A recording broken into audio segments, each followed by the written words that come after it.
हरे कृष्णा। तो यहाँ तक हमने 28वें श्लोक तक हमने किया था कल, जिसमें हमने कर्ता कर्म और ज्ञान के बारे में देखा था कि भगवान ने किस प्रकार उनका 3 गुणों के अनुसार उनका विभाजन किया हुआ है। तो चलिए मैं मंगलाचरण करती हूँ और उसके बाद हम स्टार्ट करेंगे। ओम नमो भगवते वासुदेवाय। ओम नमो भगवते वासुदेवाय। ओम नमो भगवते वासुदेवाय। ओम अज्ञानतिमिरान्धस्य ज्ञानाञ्जनशलाकया चक्षुरुन्मिलितं येन तस्मै श्रीगुरवे नमः। श्रीचैतन्यमनोभीष्टं स्थापितं येन भूतले स्वयं रूपः कदा मह्यं ददाति स्वपदान्तिकं। वन्देऽहं श्रीगुरो श्रीयुतपदकमलं श्रीगुरुन् वैष्णवांश्च श्रीरूपं साग्रजातं सहगण रघुनाथान्वितं तं सजीवं साद्वैतं सावधूतं परिजनसहितं कृष्ण चैतन्य देवं श्रीराधा कृष्ण पादान् सहगण ललिता श्री विशाखान्वितांश्च। हे कृष्ण करुणा सिंधु दीनबंधु जगतपते गोपेश गोपिका कांत श्री राधा कांत नमोस्तुते। तप्त कांचन गौरांगी राधे वृंदावनेश्वरी वृषभानुसुते देवी प्रणमामि हरिप्रिये। नमो विष्णुपदाय कृष्णपृष्ठाय भूतले श्रीमते भक्ति वेदांत स्वामी इति नामिने। नमस्ते सारस्वती देवे गौरवाणी प्रचारिणे निर्विशेषा शून्यवादी पाश्चात्य देशतारिणी। जय श्री कृष्ण चैतन्य प्रभो नित्यानंदा श्री अद्वैत गदाधर श्रीवासादि गौरभक्त वृंदा। हरे कृष्णा कृष्णा कृष्णा हरे हरे, हरे रामा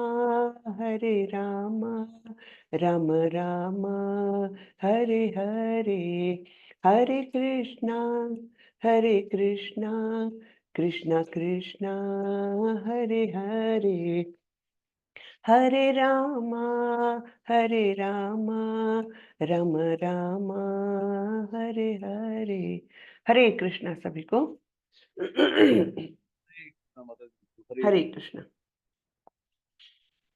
तो हमने यहां तक देखा था, 28वें श्लोक तक हमने देखा था। अयुक्त प्राकृत स्तब्ध शठो नैष्कृतिको लसः विषादी दीर्घ सूत्री च कर्ता तामस उच्यते। तो कर्ता के भेद बताए हैं, ये आखिरी श्लोक हमने कल लिया था, जो कहता है जो कर्ता सदा शास्त्रों के आदेशों के विरुद्ध कार्य करता है, जो भौतिकवादी, हठी, कपटी तथा अन्यों का अपमान करने में पटु है, तथा जो आलसी, सदैव खिन्न तथा काम करने में दीर्घ सूत्री है, वह तमोगुणी कहलाता है। ठीक है, तो कैसा तमोगुणी रहता है? आज का काम कल पर टालना है, वो आलसी है और हमेशा उदास रहता है। और फिर वो दूसरों का अपमान करने में बहुत एक्सपर्ट है भाई। और फिर शास्त्रों के आदेशों के विरुद्ध जाना है उसको। शास्त्रों में अगर लिखा है कि ये मार्ग योग्य है, तो वो उल्टे मार्ग में जाएगा, है ना। और भौतिकवादी, मुझे इसमें क्या मिलना है, ये है ना। हठी, अपनी जिद पर अड़िग रहता है, अटका रहता है वो। और कपटी यानी मन में एक और जुबान पर एक, है ना, जिसको बोलते हैं ना, मुंह में राम और बगल में छुरी, इस प्रकार का उसका बिहेवियर रहता है। तो ऐसा कर्ता क्या कहलाता है? तमोगुणी कर्ता कहलाता है। आगे बढ़ते हैं। बुद्धेर्भेदं धृतेश्चैव गुणत स्त्रिविधं शृणु प्रोच्यमानम् अशेषेण पृथक्त्वेन धनञ्जय हे धनंजय, अब मैं प्रकृति के तीनों गुणों के अनुसार तुम्हें विभिन्न प्रकार की बुद्धि तथा धृति के विषय में विस्तार से बताऊंगा। तुम इसे सुनो। है ना। धृति यानी क्या? धृति यानी निश्चय करना, है ना। धृति धैर्य, हाँ, वो उसका, और बुद्धि के बारे में, इसके तीनों तीनों भेद गुणों के अनुसार भगवान बताने जा रहे हैं। तो प्रभुपाद बोलते हैं, ज्ञान ज्ञेय तथा ज्ञाता की व्याख्या प्रकृति के गुणों के अनुसार तीन तीन पृथक विभागों में करने के बाद अब भगवान कर्ता की बुद्धि तथा उसके संकल्प के विषय में उसी प्रकार से बताने जा रहे हैं। प्रवृत्तिम च निवृत्तिम च कार्याकार्ये भया भये बंधम मोक्षम च या वेत्ति बुद्धि सा पार्थ सात्विकी।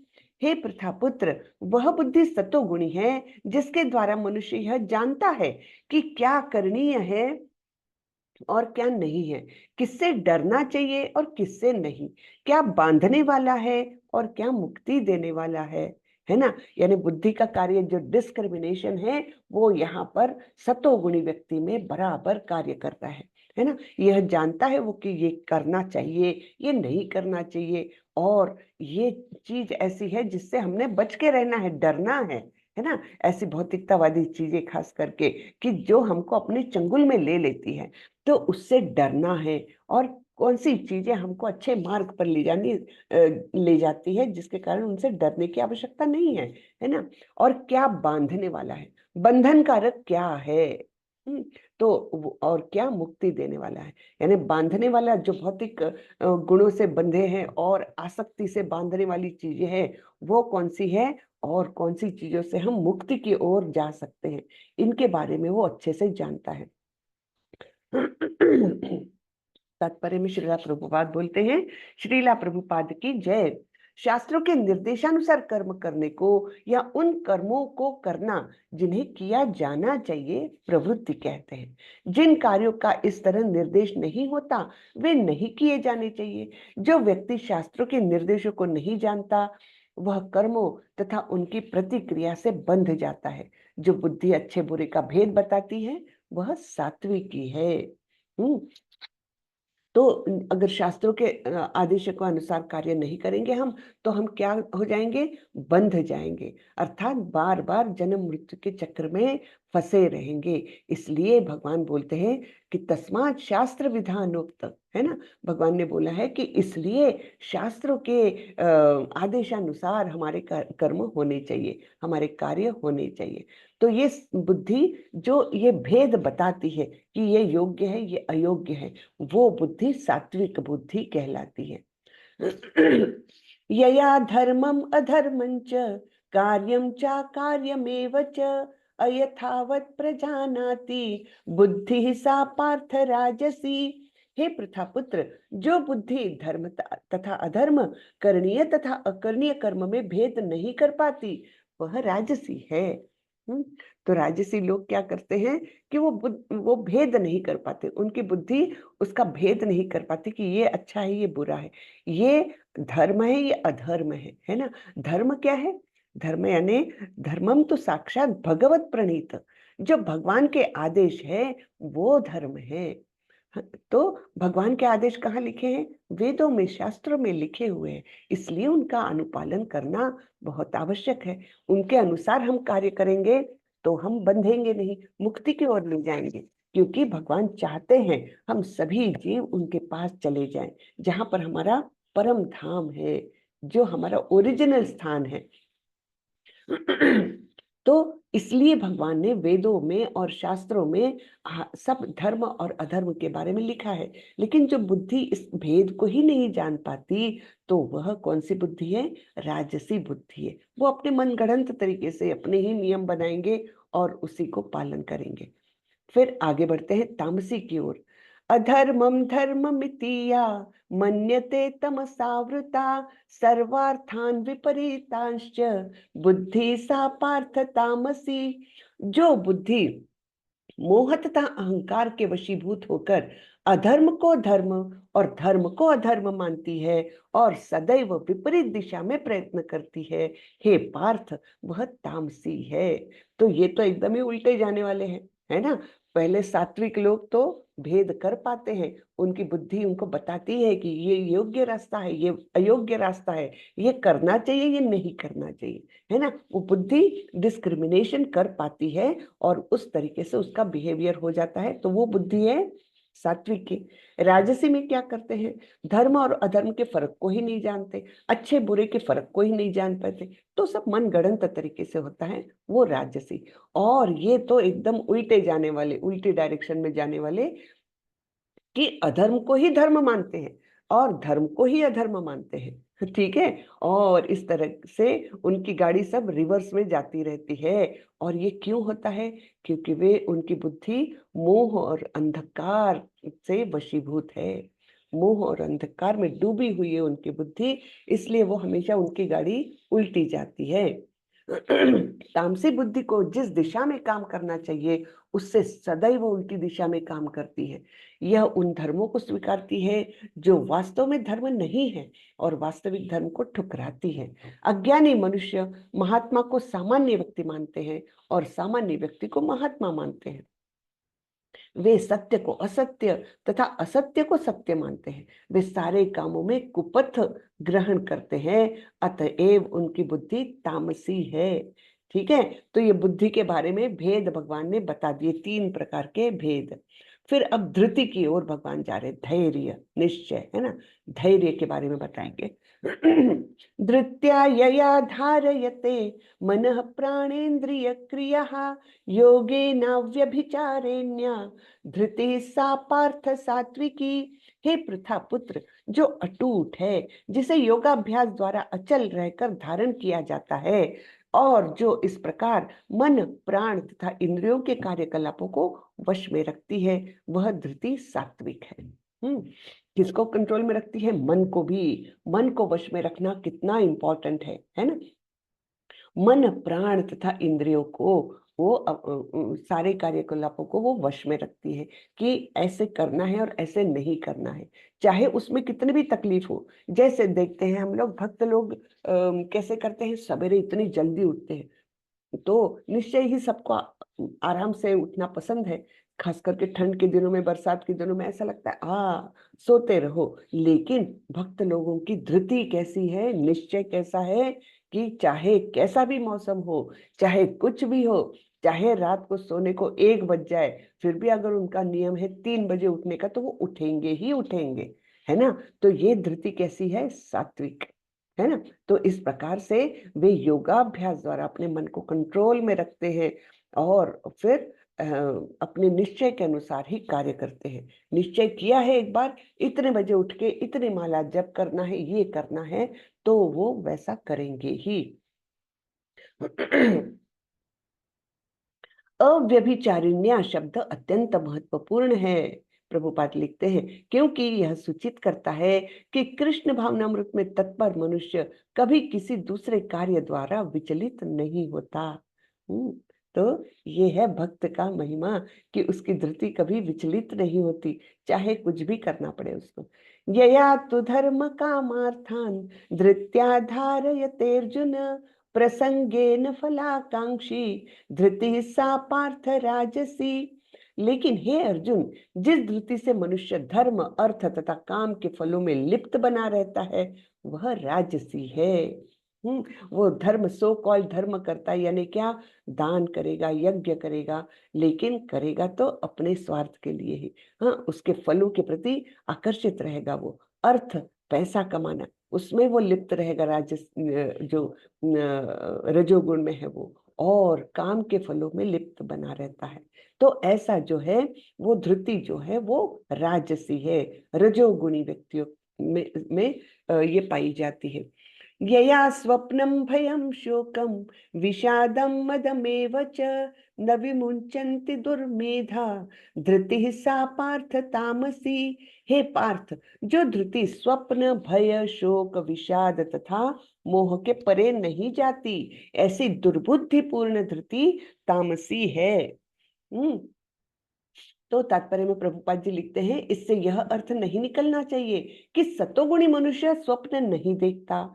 यहाँ पर स्वप्न का अर्थ अति निद्रा है। हाँ, स्वप्न तो किसी को भी आ सकते हैं, लेकिन यहाँ पर जो स्वप्न बोला है वो है अति निद्रा, बहुत ज्यादा सोता है ना। हमने तमोगुणी लोगों के वो देखे ही थे, प्रमाद, आलस और निद्रा, इनसे वो जकड़ा रहता है, बंधन में रहता है। तो वही स्वप्न का अर्थ, इसलिए यहाँ पर अति निद्रा है, सोता रहता है। स्वप्न अवस्था है ना, मनोधर्म से वो कुछ कुछ कुछ कुछ सोचता रहता है। आज मुझे ये इधर से ऐसा मिल जाएगा, मैं आज ऐसे करूंगा, करना वरना कुछ नहीं, लेकिन बस मनोधर्म से वो पीड़ित रहता है ना। तो स्वप्न का अर्थ यहाँ पर अति निद्रा है। स्वप्न सदा आता है, चाहे वो सात्विक हो, राजसी हो या तामसी। स्वप्न तो प्राकृतिक घटना है, लेकिन जो अपने को अधिक सोने से नहीं बचा पाते, जो भौतिक वस्तुओं को भोगने के गर्व से नहीं बचा पाते, जो सदैव संसार पर प्रभुत्व जताने का स्वप्न देखते रहते हैं, और जिनके प्राण, मन तथा इंद्रियां इस प्रकार लिप्त रहती है, वे तामसी धृति वाले कहे जाते हैं। ठीक है। तो यहाँ पर स्वप्न का अर्थ क्या है, उसका विशद वर्णन कर दिया प्रभुपाद ने। स्वप्न तो किसी को भी आ सकते हैं, लेकिन जो अति निद्रा के इसमें जाते हैं, उस आहारी जाते हैं उसमें, है ना, अधिक सोते रहते हैं और फिर भोग के बारे में सोचते रहते हैं, तो ऐसे लोगों की धृति जो है वो तामसी कहलाती है। सुखम त्विदानीं त्रिविधम शृणु मे भरतर्षभ, अभ्यासाद् यत्र दुखांतम च निगच्छति। हे भरत श्रेष्ठ, अब मुझसे 3 प्रकार के सुखों के विषय में सुनो, जिनके द्वारा बद्ध जीव भोग करता है और जिसके द्वारा कभी कभी दुखों का अंत हो जाता है। अभी सुख के बारे में भगवान बताने वाले। कितनी चीजों के बारे में बताया अभी तक। पहले ज्ञान बताया, फिर कर्ता, कर्म, फिर अभी हमने देखी बुद्धि, धृति, और अब सुख। इन सब का विश्लेषण भगवान बता रहे हैं। तो 3 प्रकार के सुखों के विषय में सुनो, जिनके द्वारा बद्धजीव भोग करता है। हाँ, सुख पाने के लिए ही तो सब भोग किए जाते हैं, है ना। सो कॉल किसी का सुख अच्छे कामों में रहता है, कुछ आध्यात्मिक पढ़ेंगे या मतलब अपनी बुद्धि को अच्छे डायरेक्शन में ले जाएंगे, वो भी सुख है। कोई राजसी सुख है जो इंद्रिय भोग में ही अपने आप को सुखी मानता है, और कोई तामसी सुख है जो आलस, निद्रा, प्रमाद, और फिर ऐसे लोग व्यसनाधीन हो जाते, व्यसन करते हैं, नशा करते हैं, है ना, तो उसमें भी सुख मानते हैं। तो इनके बारे में अभी भगवान सब अलग अलग बताएंगे। तो यहाँ पर तात्पर्य में प्रभुपाद जी बोलते हैं, बद्ध जीव भौतिक सुख भोगने की बारंबार चेष्टा करता है, इस प्रकार वह चर्वित चर्वण करता है। चर्वित चर्वण यानी क्या, कि चबाए हुए को फिर से चबाते जाना, चबाते जाना, चबाते जाना, जैसे गाय वगैरह करती है ना, क्या बोलते हैं उसको, बार बार वो उसी को वो चबाते जाती है। तो इसके बारे में भागवतम में बहुत सुंदर एक श्लोक है, कि उसमें बताया है कि इंद्रिय सुख है क्या। प्रहलाद महाराज अपने पिता को बता रहे हैं कि इंद्रिय सुख है क्या, उसी में लिप्त रहना, और वही वो कार्य करते रहना, बस चर्वित चर्वणा नाम, है ना। तो ऐसे इसको इंद्रिय सुख के में लिप्त हो जाते हैं मनुष्य, और फिर होता क्या है, बारंबार यही जन्म लेते हैं, यहाँ से मुक्ति के बारे में वो सोच नहीं पाते। ठीक है ना। तो इस प्रकार वह चर्वित चर्वण करता है, लेकिन कभी कभी ऐसे भोग के अंतर्गत वह किसी महापुरुष की संगति से भवबंधन से मुक्त हो जाता है। ठीक है। यहीं पर भवबंधन में पड़े पड़े ही कभी कभी उस पर अगर कृपा हो गई भगवान की और गुरु की, तो वो ऐसी स्थिति में भी, इतने पतित स्थिति में भी वो किसी महापुरुष के संसर्ग में आ जाता है, संपर्क में आ जाता है, और फिर उसको मुक्ति का मार्ग दिखता है ना। जैसे हम लोग खास करके कुछ भी नहीं था, लेकिन कोरोना के समय नाम निष्ठादास प्रभु जी ने ये ऑनलाइन कोर्स चालू किया, और हम सभी लोग उससे जुड़ गए। अभी 4 साल में हम अगर पीछे मुड़ के देखें, तो हर एक के स्वभाव में बोलिए, एक सभी में, मतलब सोचने की शक्ति, बुद्धि, सभी में बहुत परिवर्तन आ गया है ना। तो हम लोग सभी लोग ऑनलाइन जुड़े हैं नाम निष्ठादास प्रभु जी से, और ये हमारे हमारे लिए बहुत भाग्य की बात रही है। तो ये जो बताया है ना, कि नॉर्मल जीवन जीते हुए भी कभी कभी कोई महापुरुष की संगति प्राप्त हो जाती है और फिर वो मार्ग दिखता है जिससे कि हम भवबंधन से मुक्ति पा सकते हैं, है ना।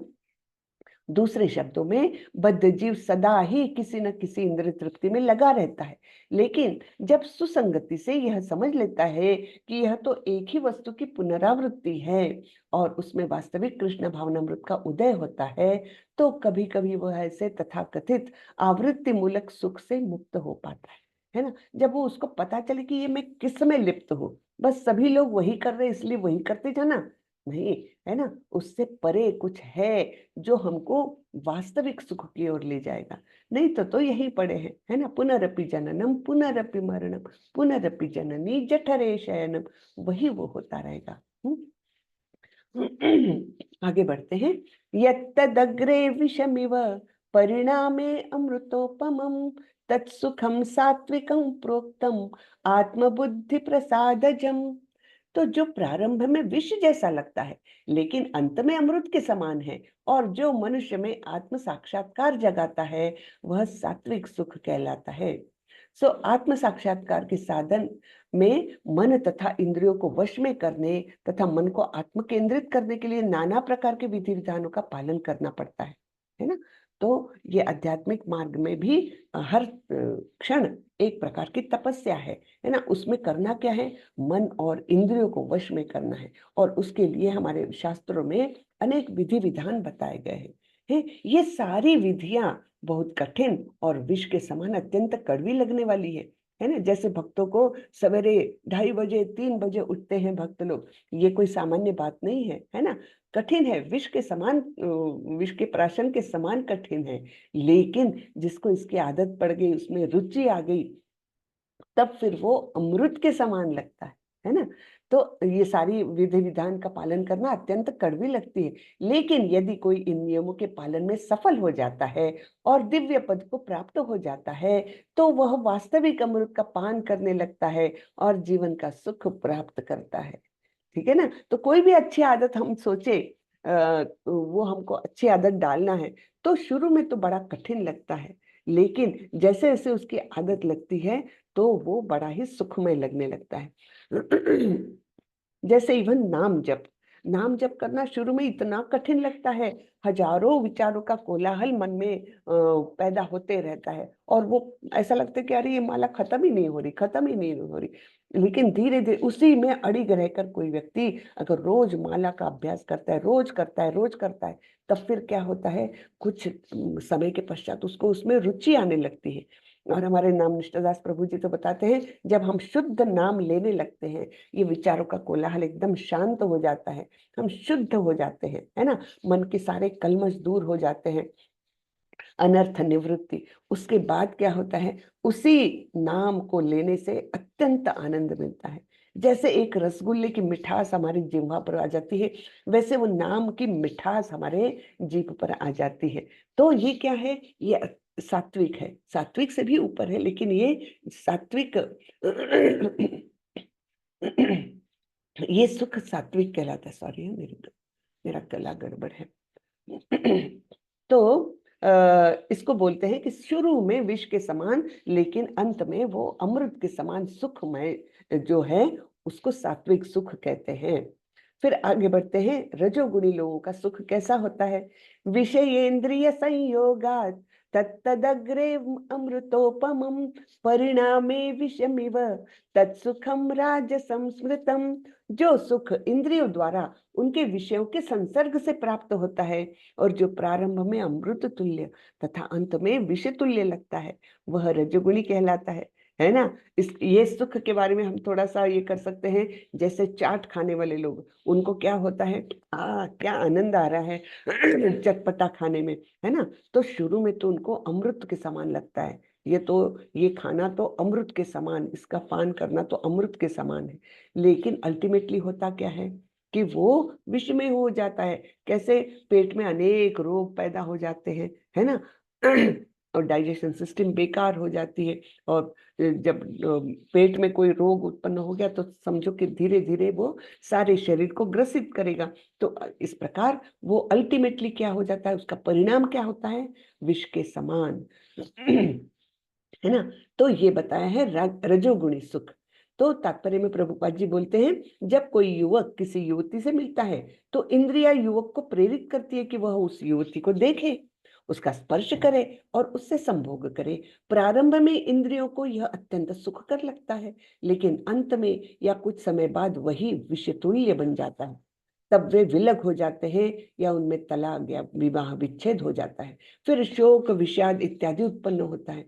ऐसा सुख सदैव राजसी होता है। जो सुख इंद्रियों और विषयों के संयोग से प्राप्त होता है वह सदैव दुख का कारण बनता है। अतएव इससे सभी तरह से बचना चाहिए। है ना। तो ये कितने स्पष्ट रूप से प्रभुपाद जी ने बताया है कि इस प्रकार का सुख अगर है, उसकी कामना से हम कोई कार्य करते हैं तो अल्टीमेटली उससे हमें दुख ही मिलना है। फिर आगे बढ़ते हैं। यदग्रे चानुबंधे च सुखम मोहनमात्मनः निद्रालस्य प्रमादोत्थम तत्तामसमुदारतम। तामसी लोगों का क्या होता है, जो सुख आत्म साक्षात्कार के प्रति अंधा है, जो प्रारंभ से लेकर अंत तक मोह कारक है, और जो निद्रा आलस तथा मोह से उत्पन्न होता है वह तामसी कहलाता है। जो व्यक्ति प्रभुपाद जी लिखते हैं, जो व्यक्ति आलस्य तथा निद्रा में ही सुखी रहता है वह निश्चित ही तमोगुणी है ना। जो लोग 12-12 बजे उठते हैं, 1-1 बजे उठते हैं, है ना, रात को सोएंगे बिल्कुल नशा वशा करके, रात को 2 बजे तक जगेंगे और उसके बाद दिन का समय ऐसा सोने में बर्बाद करते हैं, तो ऐसे लोग निश्चय ही तमोगुण में लिप्त होते हैं। जिस व्यक्ति को इसका कोई अनुमान नहीं है कि किस प्रकार कर्म किया जाए और किस प्रकार नहीं, वह भी तमोगुणी है। तमोगुणी व्यक्ति के लिए सारी वस्तुएं भ्रम है। उसे न तो प्रारंभ में सुख मिलता है और न अंत में। रजोगुणी व्यक्ति के लिए प्रारंभ में कुछ क्षणिक सुख और अंत में दुख हो सकता है, लेकिन तमोगुणी है, जो तमोगुणी है उसे प्रारंभ में तथा अंत में दुख ही दुख मिलता है। है ना। तो इनको तो सुख मिलता ही नहीं है, लेकिन फिर भी वो अपनी आदतें बदलने को तैयार नहीं होते, क्योंकि बंधन में है वे, है ना, मोह के भ्रम के बंधन में है। तो ऐसे इस प्रकार से हमने 3 प्रकार के सुख देखे हैं, है ना। सतोगुणी सुख कैसा है, शुरू में विष के समान लेकिन अंत में अमृत के समान। रजोगुणी सुख कैसा है, शुरू में अमृत के समान अंत में विष के समान। और तमोगुणी का तो क्या कहना, उनका दुख ही दुख है ना। प्रारंभ में भी दुख है, अंत में भी दुख है। जैसे हम किसी का ड्रग एडिक्ट का देखते हैं, तो ड्रग एडिक्ट को क्या लगता है कि बस मैं ये इंजेक्शन ले लूंगा ड्रग्स का तो मैं सुख ही सुख, मतलब एकदम ट्रांस में चला जाऊंगा। लेकिन वो पेन कितना पेनफुल होता है, इंजेक्शन लो, उसमें भी जो पीड़ा है, सब कुछ मतलब पीड़ा ही है। और अंत में जब वो नशा भी उतर गया उसके बाद भी उसको पीड़ा ही है। तो दुख ही दुख है तमोगुणी के लिए। ठीक है। एक मिनट।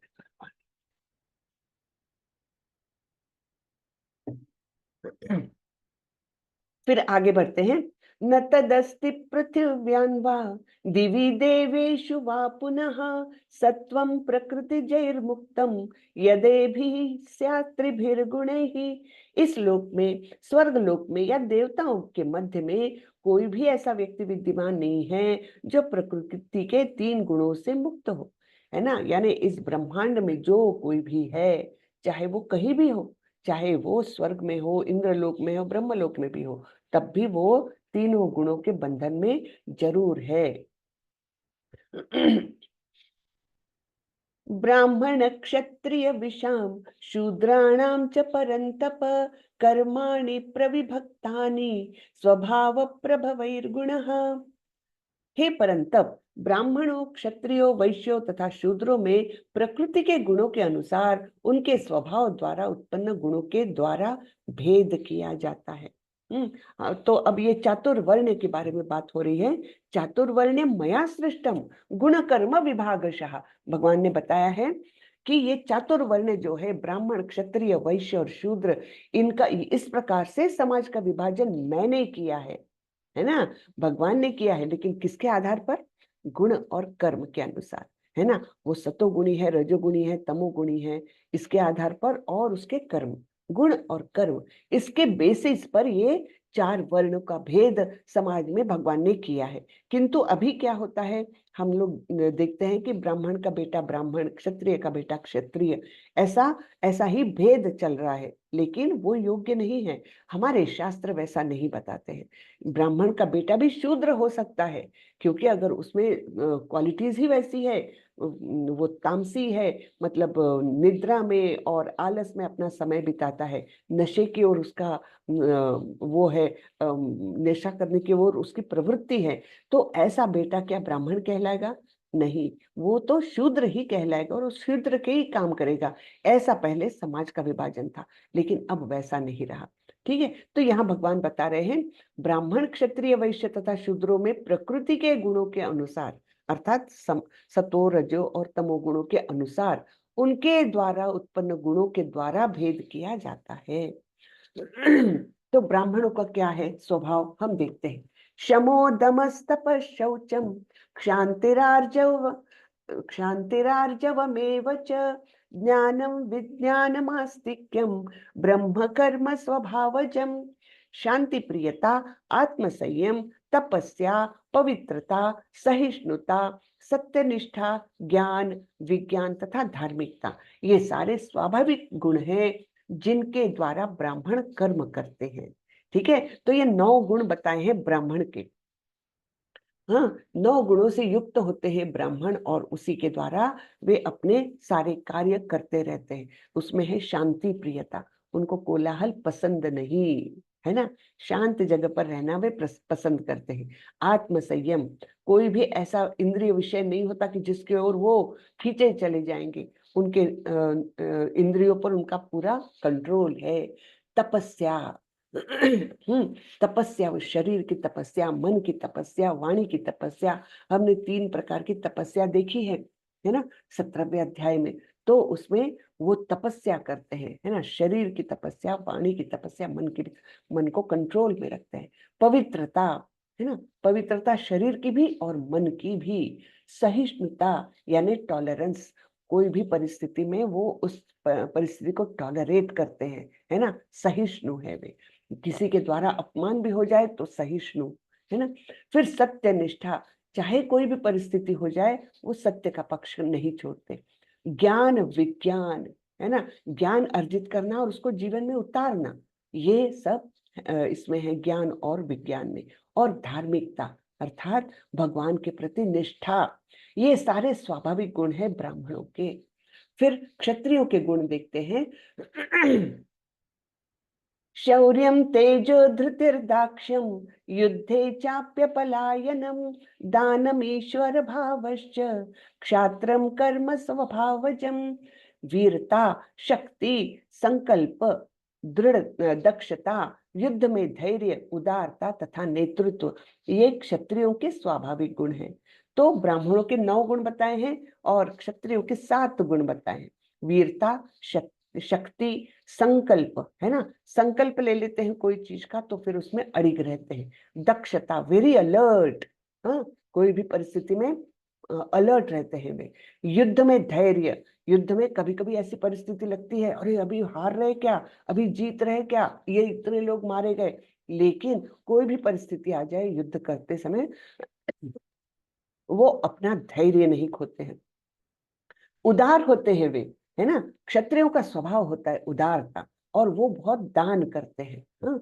और नेतृत्व, लीडरशिप तो चाहिए उनमें। 1 मिनट में थोड़ा सा।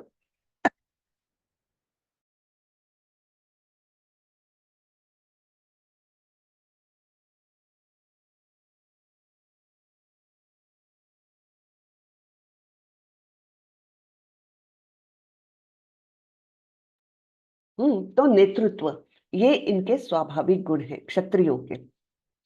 ठीक है, ब्राह्मणों के गुण देखे, क्षत्रियों के गुण देखे। अब तमोगुणी लोगों के बारे में, सॉरी, तमोगुणी नहीं, अभी वैश्य और शूद्र, इनके बारे में हमको जानना है ना।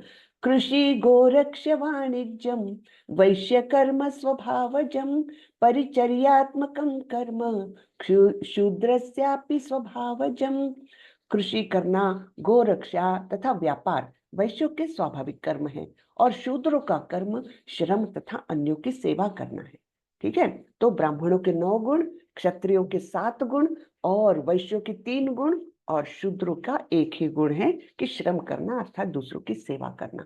जो भी उर्वरित जो भी वर्ण है, वैश्य है, क्षत्रिय है और ब्राह्मण है, इन तीनों वर्णों की सेवा करना और श्रम करना ये शूद्रों का कर्तव्य है, शूद्रों का काम है। ठीक है, ये स्वाभाविक काम है उनका।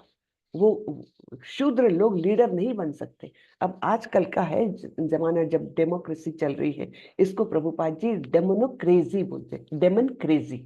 हाँ, यानी राक्षस क्रेजी हो गया, ये डेमोक्रेसी है ऐसा बोलते थे। क्योंकि शूद्र लोगों द्वारा शूद्र को चुनना है ना, और उनको ये प्रतिष्ठित स्थान देना जिससे वो पूरे देश का संचालन कर सके, ये और कुछ नहीं डेमन क्रेजी हो गया है ऐसे बोलते थे प्रभुपाद जी। ठीक है, तो जो शूद्र है, स्वभाव से शूद्र है, अगर उनको आप उच्च स्थान पर बिठा देंगे तो क्या वे अपना कार्य ठीक से कर पाएंगे? नहीं, है ना। तो जिनका जो स्वभाव है, जो जन्मतः स्वभाव है, उसके अनुसार उसने, उन गुण और कर्मों के अनुसार उसने कर्म करना ही प्रगति की ओर ले जाता है। और ये प्रगति वर्णाश्रम क्यों बनाया गया है? वर्णाश्रम का निर्माण इसलिए किया भगवान ने कि समाज के सारे ही घटक जो है धीरे धीरे धीरे करके आध्यात्मिक प्रगति करें। आध्यात्मिक प्रगति के लिए ये किया गया है कि जो स्वभाव के अनुसार कार्य है वो करो और भगवत भक्ति में लगो। जैसे शूद्र अगर अपने स्वभाव के अनुसार कार्य करेगा तो वो धीरे धीरे धीरे अपने स्वभाव को बदल करके आध्यात्मिक प्रगति की ओर जाएगा, निश्चित रूप से जाएगा। लेकिन वो अपने स्वभाव के अगेंस्ट काम करता है कि उसका स्वभाव है शूद्र का और उसको बिठा दिया कोई अच्छी पोस्ट पर, तब फिर क्या होगा? ना वो अपनी स्थिति में काम कर रहा है और ना उस स्थिति में काम कर रहा है जहां पर उसको बिठा दिया गया है। तो इस प्रकार वो समाज व्यवस्था जो है वो पूरी तरह से गड़बड़ा जाती है। हाँ? तो आगे भगवान बोलते हैं, स्वे स्वे कर्मण्यभिरतः संसिद्धिम लभते नर। संसिद्धिम लभते नर, है ना। अपने अपने कर्मों, गुण कर्म के अनुसार अगर कोई कार्य करता है तो संसिद्धि प्राप्त करता है। स्वकर्म निरत सिद्धिम यथा विंदन्ति तच्छृणु। अपने अपने कर्म के गुणों का पालन करते हुए प्रत्येक व्यक्ति सिद्ध हो सकता है। सिद्ध हो सकता है अर्थात आध्यात्मिक प्रगति कर सकता है, वो आध्यात्मिक की ओर जा सकता है। लेकिन कैसे? अपने अपने कर्म के गुणों का पालन करते हुए। अब तुम मुझसे सुनो कि यह किस प्रकार किया जा सकता है। ठीक है, भगवान ने अभी तक कितना सारा ज्ञान दिया हमको 18वें अध्याय में। शुरू से ज्ञान किस प्रकार 3 गुणों में है, कर्ता कैसा है, कर्म कैसा है, बुद्धि कैसी है, धृति कैसी है ना। और क्या क्या दिया कि कैसे सुख होता है जो सात्विक लोगों के लिए शुरू में विषमय लेकिन अंत में अमृत के समान, और रजोगुणी के लिए शुरू में सुखमय अंत में विष के समान, और तमोगुणी के लिए तो विष ही विष पूरे सक। इस प्रकार ये सब भगवान ने इतनी सारी इंफॉर्मेशन दी है। और फिर चातुर्वर्ण पर आकर उन्होंने बताया है कि हर वर्ण का कैसे कैसे गुण में गुण होते हैं, कि ब्राह्मण के गुण कौन से हैं, है ना, 9 गुण बताए हैं। क्षत्रिय के गुण कैसे हैं, 7 गुण बताए हैं। वैश्य के 3 और शूद्र का एक ही गुण है। तो अपने अपने गुणों के अनुसार कर्म करते हुए हर समाज का हर व्यक्ति सिद्ध हो सकता है। ठीक है, फिर यतः प्रवृत्तिर्भूतानां येन सर्वमिदं ततं स्वकर्मणा तमर्भ्यच्च सिद्धिं विन्दन्ति मानवः। जो सभी प्राणियों का उद्गम है और सर्वव्यापी है, उस भगवान की उपासना करके मनुष्य अपना कर्म करते हुए पूर्णता प्राप्त कर सकता है। तो अपना कर्म करते हुए हमको भगवान को याद करना, बाकी और कुछ नहीं, है ना। भगवान का वर्णन कैसा है? जो सभी प्राणियों का उद्गम है और सर्वव्यापी है, ऐसे भगवान की हम आराधना करते हैं। अगर अपने ही कर्म करते हुए, अपने गुणों के अनुसार कर्म करते हुए, तब हमको सिद्धि प्राप्त होती है। यहाँ पर थोड़ा सा हम तात्पर्य देखेंगे। प्रभुपाद जी ने लिखा हुआ, जैसा कि 15वें अध्याय में बताया जा चुका है, सारे जीव परमेश्वर के भिन्नांश है ना। 15वें अध्याय में भगवान ने क्या बताया है, ममैवांशो जीवलोके जीवभूतः सनातनः मनःषष्ठानि इंद्रियाणि प्रकृति स्थानि कर्षति। भगवान ने बताया कि सारे ही जीव मेरे अंश हैं, मुझसे भिन्न हो गए हैं लेकिन है तो मेरे ही अंश, है ना। और भगवान ने क्या बोला है कि वे इस भौतिक जगत में आकर सारे इंद्रियों और मन से संपुंजित ऐसा एक शरीर प्राप्त करते हैं और इस शरीर के माध्यम से वो प्रकृति से कर्षति, यानी क्या, वो उसके साथ घोर संघर्ष करते रहते हैं। ठीक है, घोर संघर्ष होता रहता है। तो इस प्रकार परमेश्वर ही सभी जीवों के आदि है। वेदांत सूत्र में इसकी पुष्टि हुई है, जन्माद्यस्य यतः, अतएव परमेश्वर प्रत्येक जीव के जीवन के उद्गम है। जैसा कि भगवत गीता के 7वें अध्याय में कहा गया है, परमेश्वर अपनी परा तथा अपरा इन दो शक्तियों के द्वारा सर्वव्यापी है ना। पराशक्ति से वो जीव को निर्माण करके यहाँ भेजते हैं और अपरा प्रकृति से ये भौतिक सृष्टि का सृजन होता है। तो इन दो शक्तियों के प्रयोग से भगवान सभी ओर व्याप्त है। अतएव मनुष्य को चाहिए कि उनकी शक्तियों सहित भगवान की पूजा करें। उनकी शक्तियों सहित, शक्तिमान को शक्ति से अलग नहीं सोच सकते हम, है ना। जहाँ शक्ति है वहां शक्तिमान है, जहाँ शक्तिमान है वहां शक्ति है। तो ये भगवान की जो परा और अपरा शक्तियों द्वारा ये सब ब्रह्मांड का सृजन होता है, तब हमने उसी भाव में भगवान का स्मरण करना चाहिए, है ना। शक्तियों सहित भगवान का पूजन करना चाहिए। सामान्यतया वैष्णव जन परमेश्वर की पूजा उनकी अंतरंगा शक्ति समेत करते हैं। उनकी बहिरंगा शक्ति उनके अंतरंगा शक्ति का विकृत प्रतिबिंब है। बहिरंगा शक्ति पृष्ठभूमि है, लेकिन परमेश्वर परमात्मा रूप में पूर्णांश का विस्तार करके सर्वत्र स्थित है। वे सर्वत्र समस्त देवताओं, मनुष्यों और पशुओं के परमात्मा है। अतएव मनुष्य को यह जानना चाहिए कि परमेश्वर का भिन्नांश होने के कारण उसका कर्तव्य है कि वह भगवान की सेवा करे। प्रत्येक व्यक्ति को कृष्ण भावनामृत में भगवान की भक्ति करना चाहिए। इस श्लोक में इसी की संस्तुति की गई है। ठीक है, तो ये श्लोक क्या बताता है हमको कि हमारे जो गुण हैं, हम उसी के अनुसार हमने कर्म करते हुए, स्वकर्मणा, है ना, अपना कर्म करते हुए भगवान की उपासना करनी चाहिए, है ना। जो भी कर्म हमारे स्वभाव के अनुसार है वो करते हुए। फिर आगे भगवान बताते हैं, ये श्लोक बड़ा ही इंपॉर्टेंट है। श्रेयान् स्वधर्मो विगुणः परधर्मात् स्वनुष्ठितात् स्वभावनियतं कर्म कुर्वन्नाप्नोति किल्बिषम्।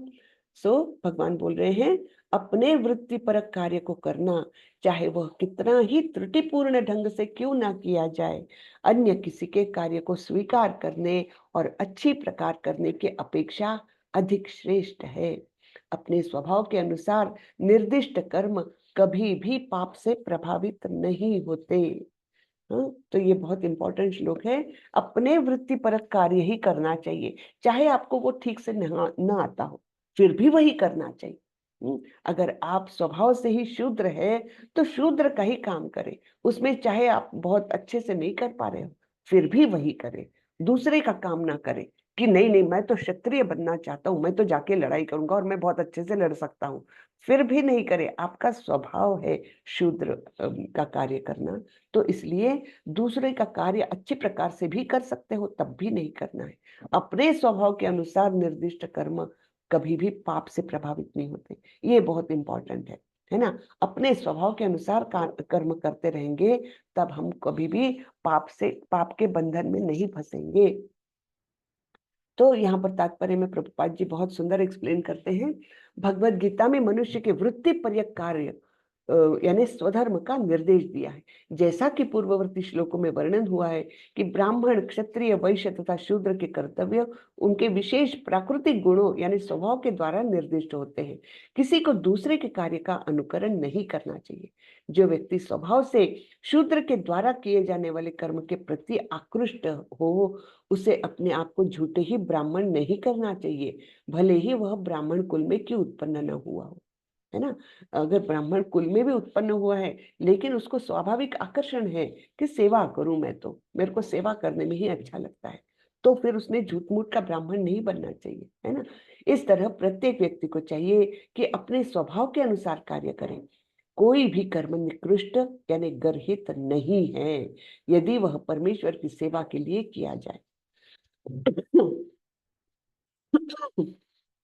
ठीक है। तो कोई भी कार्य ऐसा नहीं कि ये नीच कार्य है और ये अच्छा कार्य है, ऐसा नहीं। समाज में सभी घटकों का उतना ही महत्व, समान महत्व है।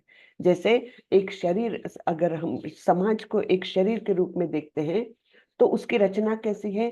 ब्राह्मण यानी उसका सिर है, क्षत्रिय उसके भुजाएं हैं, और वैश्य उसका उदर है, और शूद्र उसका उसके पैर है। ऐसा समाज पुरुष को हमने सोचना चाहिए। तो इसमें हर घटक जो है, जो भी है, वो आवश्यक है, उतने ही आवश्यक है ना। तो इसलिए ऐसा नहीं सोचना चाहिए कि मैं क्यों पैर बनूं, भैया उसके बिना वो शरीर चलेगा नहीं, है ना। तो ऐसा कोई भी काम निकृष्ट नहीं है, कोई भी ऊंचा नहीं है, कोई नीचा नहीं है, यदि वह परमेश्वर की सेवा के लिए किया जाए। ब्राह्मण का वृत्तिपरक कार्य निश्चित रूप से सात्विक है, लेकिन यदि कोई मनुष्य स्वभाव से सात्विक नहीं है तो उसे ब्राह्मण के वृत्तिपरक कार्य का अनुकरण नहीं करना चाहिए। जैसे ब्राह्मण क्या रहता है? आत्म संयमी, है ना। ब्राह्मण का स्वरूप ही है वो आत्म संयमी है। लेकिन अगर कोई ब्राह्मण कुल में उत्पन्न होकर अत्यंत इंद्रिय तृप्ति की ओर जाता है तो वो रजोगुण में लिप्त है। वो या तो क्षत्रिय होगा या वैश्य होगा, है ना। तो उसको फिर सात्विक बन के और ब्राह्मण का कार्य नहीं करना चाहिए, है ना। उसने अपने वृत्ति परक कार्य करना चाहिए। लेकिन यदि कोई मनुष्य स्वभाव से सात्विक नहीं है तो उसे ब्राह्मण के वृत्ति पर कार्य का अनुकरण नहीं करना चाहिए। क्षत्रिय या प्रशासक के लिए अनेक गर्हित बातें हैं, है ना। बहुत सारे काम करने पड़ते क्षत्रियो को जो गर्हित समझे जाते हैं। किसी को मारना, है ना, किसी को पीटना, किसी को डांटना, ये सारे क्षत्रियो के काम हैं। लेकिन वो गर्हित समझे जाते हैं, फिर भी वो करना चाहिए।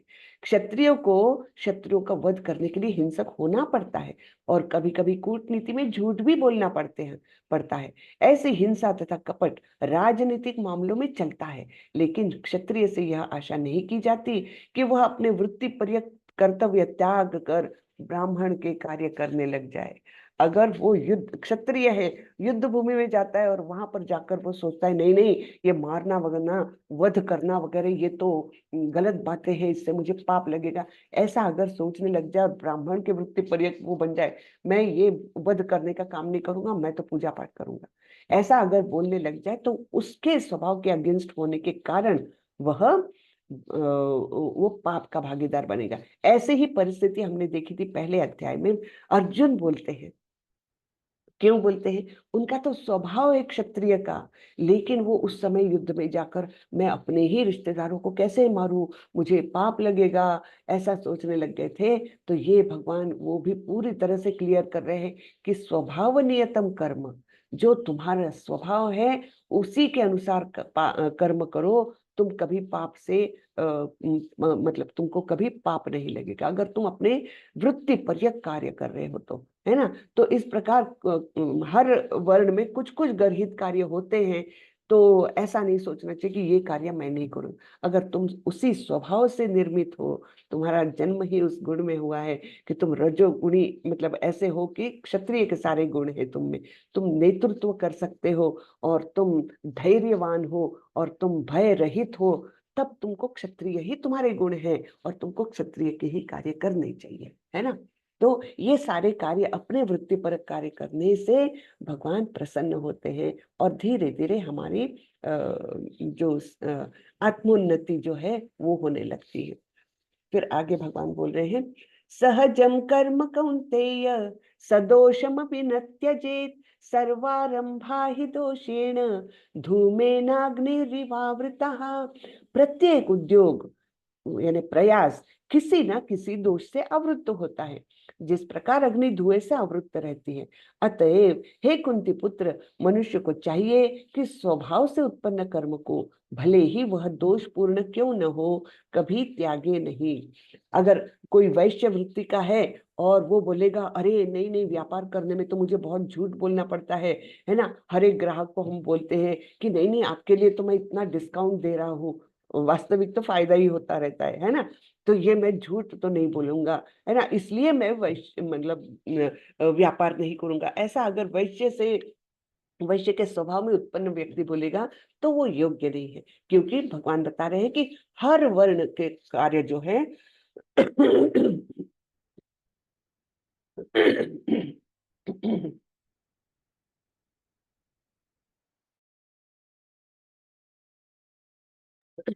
भगवान बता रहे हैं कि हर वर्ण में किए हुए कोई भी उद्योग को लीजिए, उसमें कुछ ना कुछ दोष आपको मिल ही जाएगा। लेकिन वो किस प्रकार का है, जैसे अग्नि धुएं से आवृत्त होती है। इसलिए मनुष्य को चाहिए कि स्वभाव से उत्पन्न कर्म को भले ही वह दोषपूर्ण क्यों न हो, कभी त्यागे नहीं। तो इस प्रकार हमको अपने स्वभाव के अनुसार ही कर्म करने चाहिए।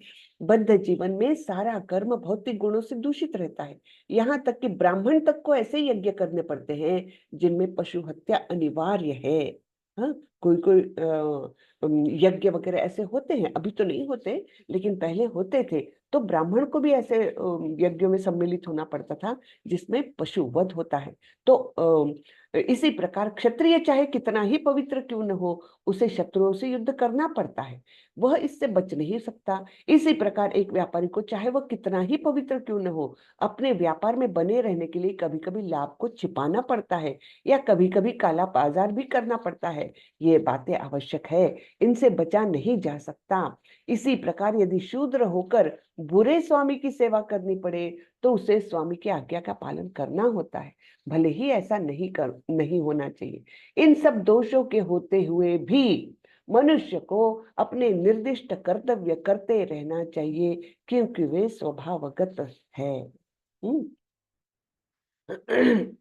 आगे बढ़ते हैं। असक्त बुद्धि सर्वत्र जितात्मा विगत स्पृहः नैष्कर्म्य सिद्धिं परमां सन्नास संन्यासेनाधिगच्छति। जो आत्मसंयमी तथा अनासक्त है एवं जो समस्त भौतिक भोगों की परवाह नहीं करता, वह संन्यास के अभ्यास द्वारा कर्मफल से मुक्ति की सर्वोच्च सिद्ध अवस्था प्राप्त कर सकता है। तो इस प्रकार जो आत्मसंयमी और अनासक्त है, ठीक है, इन इन दोनों के इन दोनों गुणों के रहते वह अगर संन्यास का अभ्यास करता है और कर्म फल से मुक्ति चाहता है, तो इस प्रकार कार्य करते हुए वह सिद्ध अवस्था प्राप्त कर सकता है। सिद्धिं प्राप्तो यथा ब्रह्म तथाप्नोति निबोध में समासेनैव कौन्तेय निष्ठा ज्ञानस्य या परा। हे कुंती पुत्र, जिस तरह इस सिद्धि को प्राप्त हुआ व्यक्ति परम सिद्धावस्था अर्थात ब्रह्म को, जो सर्वोच्च ज्ञान की अवस्था है, प्राप्त करता है, उसका मैं संक्षेप में तुमसे वर्णन करूंगा, उसे तुम जानो। हाँ, तो इस प्रकार सिद्धि प्राप्त करने के बाद वो क्या करता है, ये हम अभी देखने वाले हैं। बुद्ध्या विशुद्धया युक्तो धृत्यात्मानं नियम्य च शब्दादि विषयान् त्यक्त्वा रागद्वेषौ व्युदस्य च विविक्त सेवी लघ्वाशी यत वाक्काय मानसः ज्ञान ध्यान योग परो नित्यं वैराग्यं समुपाश्रितः अहंकारं बलं दर्पं कामं क्रोधं परिग्रहं विमुच्य निर्ममः शांतो ब्रह्म भूयाय कल्पते। अपनी बुद्धि से शुद्ध होकर तथा धैर्य पूर्वक मन को वश में करते हुए इंद्रिय तृप्ति के विषयों का त्याग कर राग तथा द्वेष से मुक्त होकर जो व्यक्ति एकांत स्थान में वास करता है, जो थोड़ा खाता है, जो अपने शरीर मन तथा वाणी को वश में रखता है, जो सदैव समाधि में रहता है तथा पूर्णतया विरक्त, मिथ्या अहंकार, मिथ्या शक्ति, मिथ्या गर्व, काम, क्रोध तथा भौतिक वस्तुओं के संग्रह से मुक्त है, जो मिथ्या स्वामित्व की भावना से रहित तथा शांत है, वह निश्चय ही आत्म साक्षात्कार के पद को प्राप्त होता है। तो जो मनुष्य बुद्धि द्वारा शुद्ध हो जाता है, वह अपने आप को सत्व गुण में अधिष्ठित कर लेता है। ठीक है, जो बुद्धि जिसकी शुद्ध हो गई तो वो सत्व गुण में चला जाता है। इस प्रकार वह मन को वश में करके सदैव समाधि में रहता है। वह इंद्रिय तृप्ति के विषयों के प्रति आसक्त नहीं रहता और अपने कार्यों में राग तथा द्वेष से मुक्त होता है। ऐसा विरक्त व्यक्ति स्वभावतः एकांत स्थान में रहना पसंद करता है। वह आवश्यकता से अधिक खाता नहीं है और अपने शरीर तथा मन की गतिविधियों पर नियंत्रण रखता है। वह मिथ्या अहंकार से रहित होता है, क्योंकि वह अपने को शरीर नहीं समझता। न ही वह अनेक भौतिक वस्तुएं स्वीकार करके शरीर को स्थूल तथा बलवान बनाने की इच्छा रखता है। क्योंकि वह देहात्म बुद्धि से रहित होता है, अतएव वह मिथ्या गर्व नहीं करता। भगवत कृपा से उसे जितना कुछ प्राप्त हो जाता है, उसी से वह संतुष्ट रहता है और इंद्रिय तृप्ति न होने पर कभी भी क्रुद्ध नहीं होता। न ही वह इंद्रिय विषयों को प्राप्त करने के लिए प्रयास करता है। इस प्रकार जब वह मिथ्या अहंकार से पूर्णतया मुक्त हो जाता है, तो वह समस्त भौतिक वस्तुओं से विरक्त बन जाता है और यही ब्रह्म की आत्म साक्षात्कार अवस्था है। ठीक है, तो धीरे धीरे अपने ही गुणों के अनुसार कर्म करते करते करते करते वह क्या होता है, अपनी बुद्धि को शुद्ध कर लेता है ना, और सत्व गुण में स्थित हो जाता है, इंद्रियों को वश में कर लेता है ना, आसक्ति निकल जाती है उसके अंदर से, विरक्त हो जाता है और इस प्रकार वह उच्च पद को प्राप्त करता है। ठीक है ना। तो ये सब ये यानी समाज का जो विभाजन है वह किस उद्देश्य से किया है कि हर व्यक्ति इस स्थान को प्राप्त करे, हर व्यक्ति वहां पर जा सके। ठीक है, फिर यहाँ पर आने के बाद कैसी अवस्था है उसकी? ब्रह्मभूत प्रसन्नात्मा न शोचति न कांक्षति समः सर्वेषु भूतेषु मद्भक्तिं लभते पराम। इस प्रकार जो दिव्य पद पर स्थित है वह तुरंत पर ब्रह्म का अनुभव करता है और पूर्णतया प्रसन्न हो जाता है। वह न तो कभी शोक करता है, न किसी वस्तु की कामना करता है। वह प्रत्येक जीव पर समभाव रखता है। उस अवस्था में वह मेरी शुद्ध भक्ति को प्राप्त करता है। स्टेप बाय स्टेप बताया है भगवान ने। तो तो इस प्रकार से जो दिव्य पद पर आसीन हो गया है ना, अनासक्त होकर के, इंद्रिय को वश में करके, कोई भी भौतिक चीजों से आसक्ति न रख के, जब वो ऐसे दिव्य पद पर स्थित हो गया तो फिर क्या होता है, वह पर ब्रह्म का अनुभव करता है और अत्यंत प्रसन्न होने लगता है। वो अत्यंत बिना ही कारण के, है ना, क्योंकि वो स्वभाव है हमारा, आनंदमय स्वभाव है हमारा, बेसिक नेचर, सत चित्त आनंद स्वरूप, ऐसा हमारा स्वरूप है। तो वो अपने बेसिक जो स्वभाव है उसको प्राप्त करता है और पूर्णतया प्रसन्न हो जाता है। वह न तो कभी शोक करता है। हम शोक किसके लिए करते हैं? पास्ट के लिए हम शोक करते हैं कि हमारे विगत जीवन में ऐसा ऐसा हुआ, उसके लिए मैं शोक करता हूँ। यानी वो जब वह शोक नहीं करता, यानी वो पास्ट से भी डिटैच हो गया है और न किसी वस्तु की कामना करता है। कामना कब करते हैं हम? भविष्य में प्राप्ति के लिए, है ना। तो वो पास्ट से भी डिटैच्ड है और फ्यूचर से भी डिटैच्ड है ना। ना तो भूतकाल के बारे में सोचता है, ना भविष्य के बारे में सोचता है। आज में स्थित होकर पूर्णतया वह प्रसन्न होता है और ऐसे वह प्रत्येक जीव पर समभाव रखता है। हाँ, कोई भेद नहीं करता वो, क्योंकि वो हर एक के अंदर परमात्मा का दर्शन कर सकता है। तो इस प्रकार वो सभी जीवों को एक समान समझता है। उस अवस्था में वह मेरी शुद्ध भक्ति को प्राप्त करता है। ये है अवस्था जब हमको भगवान की शुद्ध भक्ति प्राप्त होती है। बहुत ही सुंदर है ये श्लोक। अब ये बहुत इंपॉर्टेंट है। भक्त्या माम अभिजानाति यावान यश्चास्मि तत्वतः ततो माम तत्वतो ज्ञात्वा विशते तदनंतरम। केवल भक्ति से मुझ भगवान को यथा रूप में जाना जा सकता है। जब मनुष्य ऐसी भक्ति से मेरे पूर्ण भावनामृत में हो जाता है तो वह वैकुंठ जगत में प्रवेश कर सकता है। तो बहुत ही सुंदर श्लोक है और यहाँ पर भक्ति का महत्व कितना अच्छे से क्लियरली बताया है। केवल भक्ति से मुझ भगवान को यथारूप में जाना जा सकता है। ना कर्म योग से, ना ज्ञान योग से, ना अष्टांग योग से, है ना, ना हठ योग से, कोई भी योग से नहीं जाना जा सकता। केवल भक्ति योग से मुझे, मैं जैसा हूँ वैसे जाना जा सकता है। तब जब मनुष्य ऐसी भक्ति से मेरे पूर्ण भावनामृत में हो जाता है तो वह वैकुंठ जगत में प्रवेश कर सकता है। विशते तद अनंतरम।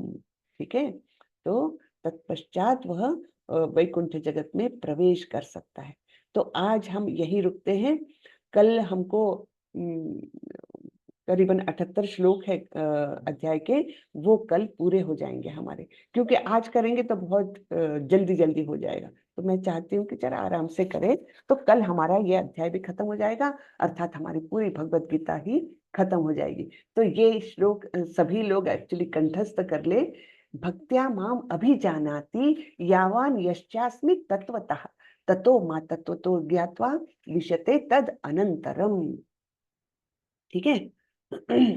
तो यहाँ पर हम आज के लिए रुकते हैं। हरे कृष्णा। किसी को कुछ पूछना है तो पूछ सकते हैं। हरे कृष्णा। कितना सुंदर अध्याय है ये, स्टेप बाय स्टेप बताया है। देखो कहाँ से शुरू किया है, तीन तीन तीन का विभाजन करते हुए, है ना। ज्ञान जितनी कर्म, बार पढ़िए लगता है कुछ है ही नहीं, हर बार कुछ नया। है ना, सही में। बहुत बहुत सुंदर बात है। हाँ, हर बार लगता है इधर ही कुछ नई चीज मिल गई। जी जी। बहुत गूढ़ ज्ञान है। हम्म। हरे कृष्णा। किसी को हरे कुछ, कृष्ण। किसी को कुछ पूछना है, प्रश्न है तो पूछिए प्लीज। हरे कृष्णा। जी सोहन प्रभु, पूछिए। हरे कृष्ण। हरे हरे कृष्ण कृष्ण। माता जी। हरे कृष्ण जी माता जी, सोहन। भक्ति के 12 रस मेन होते हैं ना? 5 प्रमुख होते हैं, 12 में भक्ति रस होते हैं ना? भक्ति रस नहीं, वो किसी से रिश्ता जोड़ने वाले रस है प्रभु। आप किस रस में जुड़ना चाहते हैं भगवान में, भगवान से, वो रस है। वो 5 रस मेन है, और बाकी के तो दुय्यम रस है। 12 है ना? 12 है बाकी टोटल, हाँ। 5 प्रमुख और 7 गौण। जी सोहन प्रभु, आप कुछ पूछना चाह रहे थे। हाँ माता जी, अब मेरा प्रश्न है कि जी। जैसे कोई सतोगुण में या कोई मतलब वैश्य शूद्र, तो क्या वो इसी जीवन में उससे मतलब हायर में जा सकता है या उसको मतलब और लेना पड़ता है कोई? स्वभाव, जो स्वभाव नियतम कर्म, जो आपका स्वभाव है उसके अनुसार हमने कर्म करना है, ऐसे भगवान बोल रहे हैं। तो स्वभाव तो धीरे धीरे बताया है ना, कि धीरे धीरे उसी स्थिति में कार्य करते हुए वो सात्विक बन जाता है, सतोगुण में जाता है। फिर भी ऐसा नहीं है कि उसको अपने कार्य छोड़ देना चाहिए, क्योंकि बेसिक तो उसका वही है, जैसे क्षत्रिय का बेस तो वही रहेगा। यद्यपि वो धीरे धीरे उसी में मतलब अनासक्त होते हुए वो सत्वगुण में चला जाएगा, फिर भी कर्म तो करते रहना है उसको। यही है ना स्वभाव नियतम कर्म, उसी कर्मों को करते हुए उसको आत्मोन्नति करना है। वहीं पर रहते हुए, क्षत्रिय रहते हुए भी वो सात्विक बन जाएगा, है ना। और फिर धीरे धीरे भगवान को प्राप्त करेगा, जैसे अर्जुन का है। अर्जुन तो युद्ध ही करते रहे ना, युद्ध के माध्यम से ही वो भगवत प्राप्ति की ओर बढ़े। तो अपने अपने जो स्वभाव के अनुसार जो कर्म है उनको करते जाइए, अच्छे से करते जाइए, और अनासक्त धीरे धीरे होते जाइए। जैसे जैसे हम कर्म करेंगे और भगवान को अर्पण करते जाएंगे तो हमारी अंतःकरण से शुद्धि होते जाती है। कर्म वही करते रहिए, लेकिन अंतःकरण जैसे जैसे शुद्ध हो जाएगा तो उस स्थिति में रहते हुए भी हम ब्रह्मभूत स्टेज पर पहुंच जाते हैं, है ना। जैसे हमने बहुत संतों का देखा, उनके जैसे कुम्हार जो मटके बनाने वाला, है ना, उस स्थिति में ही रहते रहते रहते उन्होंने ऐसी भक्ति प्राप्त की कि उस स्थिति में ही वो सीधे वैकुंठ चले गए, है ना। एक कुम्हार थे ना, तो वो मतलब भजन करते हुए अपना ही कार्य करते रहते थे, अपना ही कार्य छोड़ा नहीं उन्होंने, वही कार्य करते रहे, लेकिन उसी में उन्होंने ऐसी आत्मोन्नति कर ली कि सीधे वैकुंठ पहुंच गए थे। हरे कृष्ण हरे कृष्ण माता जी, हरे। जी। हरे कृष्ण। और किसी को कुछ पूछना है? हम कल ये अध्याय कंप्लीट करेंगे। बहुत सुंदर यहाँ पर जानकारी है। शुरू से हमने कैसे देखा, 3 प्रकार के ज्ञान कौन से हैं, 3 प्रकार के कर्ता कर्म, फिर बुद्धि, धृति, कितनी चीजों का हमने विश्लेषण देखा है, भगवान ने बताया है ना। इसके पहले अध्याय में हमने आहार के बारे में देखा कि कौन से गुण के लोग कौन सा आहार पसंद करते हैं। बहुत सारी बातें, कितना सारा ज्ञान इसमें छुपा हुआ है। और हर बार हम पढ़े तो ऐसा लगता है अरे ये तो हमको मालूम ही नहीं था, ये पहली बार ही पढ़ रहे हैं, ऐसा हर बार लगता है। इतना सारा ज्ञान है इसमें, ठीक है ना। तो आज हम यहीं पर खत्म करते हैं। किसी को कुछ पूछना है तो पूछिए। और मैं फिर से मेरी कल की रिक्वेस्ट रिपीट करती हूँ कि अभी हमारा नया सत्र शुरू होने जा रहा है 2 सितंबर से। तो आप प्रयत्न करें, आप जुड़ना चाहे फिर से रिपीट करिए, जरूर करिए, कोई उसमें नहीं, क्योंकि ये भगवत गीता विषय ही ऐसा है कि जितनी बार आप पढ़ेंगे, जितने लोगों से आप सुनेंगे, आपको नया नया ज्ञान मिलेगा। फिर आप लेवल 2 के बाद लेवल 3 भी जा सकते हैं, साथ में लेवल 1 भी कर सकते हैं, उसमें कोई रिस्ट्रिक्शन नहीं है, ठीक है। फिर से लेवल 1 लेवल 2 भी कर सकते हैं, लेवल 3 करते हुए भी। फिर दूसरी बात कि आप अपने परिचितों में, आपके रिश्तेदारों में इसके बारे में बात करें और इसकी लिंक सबको भेजें। आपके जितने ग्रुप से, आपके जितने परिचित हैं, सबको भेजें और अपने तरफ से बताएं कि किस प्रकार ये कोर्स है। और ये भी बताएं कि ये बिल्कुल भी शुल्क रहित है, निशुल्क ऐसा ये फ्री कोर्स है। और जो हमको हमारा वैदिक जो ज्ञान है उसके बारे में इंट्रोडक्शन कराता है ना। वो जानना बहुत जरूरी है। एक्चुअली ये हमने देखा ना कि शास्त्रों का अज्ञान ये हमारे मतलब जीवन आधार नहीं होना चाहिए कि मुझे पता ही नहीं इसलिए मैं जो करना है करूंगा, ये होना नहीं चाहिए, है ना। ज्ञान नहीं है तो ज्ञान प्राप्त करें और उसके अनुसार हमारे कर्म होने चाहिए। क्योंकि जैसे गवर्नमेंट के रूल्स में हमको कोई वो नहीं मिलता, एग्जेम्पशन नहीं मिलता कि मुझे पता नहीं है, वैसे भगवान के राज्य में कैसे मिलेगा हमको? बिल्कुल नहीं मिलता है कि अज्ञानता से मैंने ऐसे कर्म किए, इससे ये एग्जम्पशन नहीं है। हमको फिर बंधन आते रहेंगे, जन्म जन्म तक हम यहीं पर पड़े रहेंगे, सड़ते रहेंगे। 84 लाख योनियों में पता नहीं कौन सा जन्म मिले, कौन सी योनि मिले, और फिर मनुष्य जन्म प्राप्त करने में पता नहीं क्या कितने कितने जन्म पार हो जाएंगे। और ये मनुष्य जन्म जो है वो अत्यंत दुर्लभ है ना। दुर्लभम मानुषम जन्म, तो उसको इसलिए हमने यूज करना है कि हम इसका जो लक्ष्य है वो प्राप्त करें। कम से कम लक्ष्य क्या होना चाहिए ये तो जाने, है ना। जीवन का लक्ष्य क्या होना चाहिए ये तो कम से कम जाने, और फिर उसके दृष्टि से हम प्रयत्नशील हो सकते हैं, ठीक है ना। तो जीवन का लक्ष्य होना चाहिए, मनुष्य जीवन का लक्ष्य है भगवत प्राप्ति, एक ही लक्ष्य है। तो उस ओर हमने, उस डायरेक्शन में हमने कम से कम पहला कदम तो रखे, है ना। चलिए, तो आज के लिए इतना ही काफी है। कल मिलते हैं, कल हमारा आखिरी दिन होगा। तो आप सभी लोगों से अनुरोध है कि अपने परिचितों में और रिश्तेदारों में इसका ज्यादा से ज्यादा प्रसार करें। आप एक कृष्ण भावनामृत में किसी व्यक्ति को जोड़ेंगे तो बहुत ज्यादा पुण्य मिलता है ना। भगवान बहुत प्रसन्न होते हैं। इसके बारे में आगे कल हम श्लोक वो देखने वाले हैं जिसमें भगवान बताते हैं कि जो ये ज्ञान जो है, कृष्ण का ज्ञान, भक्ति का ज्ञान जो लोगों में बांटता है, ऐसा व्यक्ति मुझे बहुत प्रिय है। ये बताने वाले हैं भगवान कल, ठीक है। तो आप सब भी इसी कार्य में थोड़ा सा जुड़ जाए कि अपने अपने सर्कल में बताएं और कुछ लोगों को जोड़ने का प्रयास करें।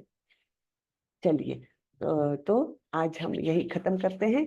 वांछा कल्पतरोभ्यश्च कृपा सिंधुभ्येव च पतितानां पावनेभ्यो वैष्णवेभ्यो नमो नमः। अनंत कोटि वैष्णव वृंद की जय, श्रीला जय प्रभुपाद की जय। जय। हरे कृष्ण। हरे हरे कृष्णा, सभी को धन्यवाद। हरे कृष्ण। हरे हरे कृष्ण। कृष्ण। चैट में किसी ने कुछ लिखा है लगता है, मैं 1 मिनट चैट पढ़ लेती हूँ फिर। नहीं, वो ही है, सिर्फ अटेंडेंस ही है ना, और कुछ नहीं है ना। जी नहीं माता जी, केवल ओके अटेंडेंस। ओके। चलिए, तो कल हरे मिलते हैं। कृष्ण। कल हरे हरे कृष्ण, कल हमारा आखिरी हरे दिन होगा। हरे कृष्ण।